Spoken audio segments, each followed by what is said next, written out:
uma das coisas que as elites mais tentam fazer ao longo dos últimos anos é acabar com os direitos trabalhistas. E a melhor forma de acabar com os direitos trabalhistas é criando caminhos por fora. Para vocês entenderem, a CLT que existia antes do governo Temer, ela resguardava os direitos do trabalhador de uma forma irrevogável. Isso parece que é uma coisa ruim para uma pessoa que nunca trabalhou, para um eleitor do Bolsonaro que nunca trabalhou, e principalmente para aquelas pessoas que nunca tiveram problema na empresa. Elas não têm problema exatamente porque os empregadores, eles sabem que se eles derem problema, eles perdem.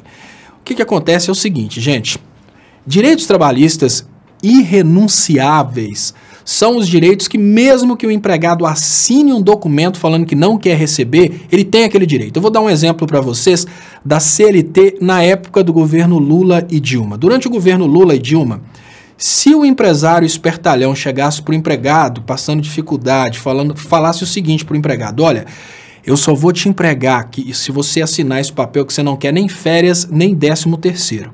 O empregado podia assinar na maior tranquilidade, que ele continuava tendo aquele direito.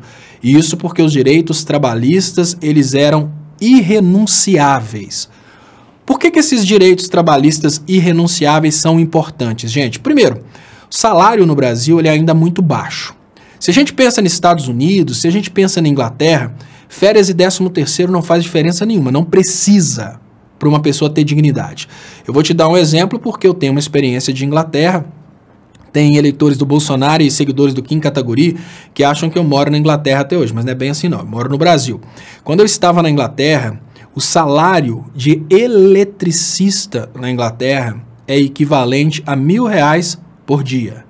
Vou repetir só para vocês pensarem na diferença. O salário de eletricista na Inglaterra é equivalente a R$1.000 por dia. Imaginem vocês que um empregado ganha um salário mínimo por mês. Eu não estou falando, lógico, daquele empregado que ganha R$50 mil. Estou falando do cara que ganha um salário mínimo por mês. Porque infelizmente, quando os liberais vão fazer campanhas contra os direitos trabalhistas, eles dão exemplo de pessoas que ganham muito, mas essas pessoas são pouquíssimas. Pessoal, para vocês terem uma ideia, se vocês tiverem paciência de procurar, eu vou ver se eu acho aqui para mostrar para vocês a realidade, né? Porque eu tenho condição de mostrar aqui. A pirâmide do imposto de renda no Brasil, vocês vão ficar impressionados. Pirâmide imposto de renda Brasil. Vou ver se eu não vou abrir a mais atual, eu vou abrir a primeira que aparecer, vocês vão ficar impressionados como que a desigualdade social no Brasil é grande. Mas enfim, se você pega a realidade da maioria dos brasileiros, eles ganham um salário tão baixo que se eles tiverem nas férias o mesmo salário que eles têm na vida real, esse salário só vai dar para essa pessoa pagar aquela coisa do dia a dia, ou seja, a comida e o aluguel. Como que esse cara vai descansar? Né? Vamos pensar na maioria, não vamos pensar no caso daquele camarada, aquele caso que foi contado, do cara que ganha mais que o patrão, vamos pensar na maioria. Se esse empregado, que é a maioria do Brasil, que ganha o salário mínimo, não tiver um pagamento de 13º, como que esse cara vai fazer para pagar os impostos do início do ano, para comprar um caderno para o filho dele? Então, nós estamos falando de uma coisa bem diferente. Nós estamos falando de um país onde a maioria ganha pouco.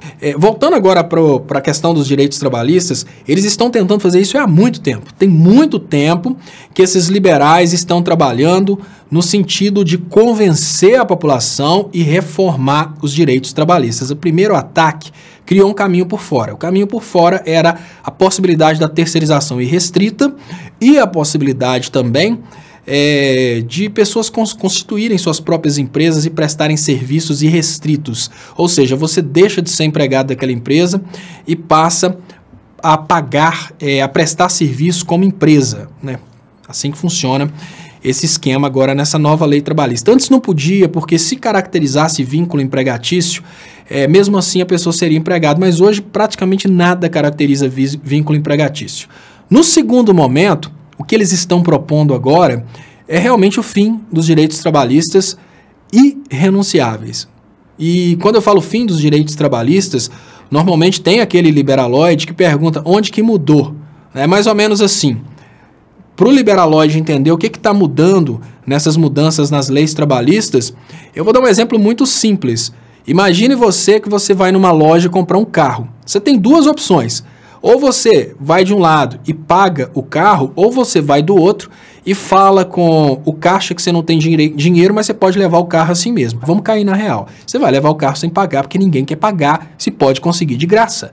É exatamente isso que são essas modificações dos direitos trabalhistas. Os direitos estão lá, mas não são mais obrigatórios. Se os direitos estão lá e não são obrigatórios, qual que é a lógica de uma pessoa acreditar que o patrão vai pagar?